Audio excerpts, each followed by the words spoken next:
The cool screen for single and double panel hinge doors is designed to be surface mounted to the brick mold or trim of the door. If brick molding or trim does not exist, you must add this before proceeding. To assemble and install the screen, start by connecting the top and bottom guides to the two side profiles.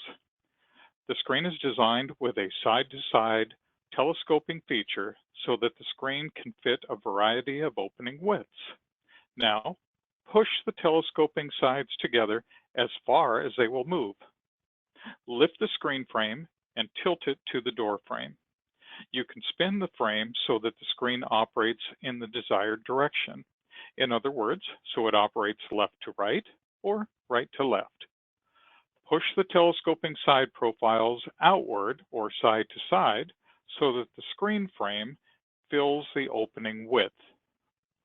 Remember, the screen frame rests on the surface of the existing door, brick molding, or trim as shown in these images.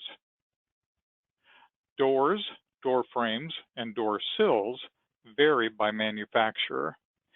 An advantage of surface mounting the cool screen is that it can be moved up and down in the opening as needed in order to best fit the specific door frame and door sill. Please see the installation instructions for more details. Now, secure the screen frame to the door frame as shown. For more information, please consult the installation instructions and be sure to watch our installation videos. Enjoy your new cool retractable door screen.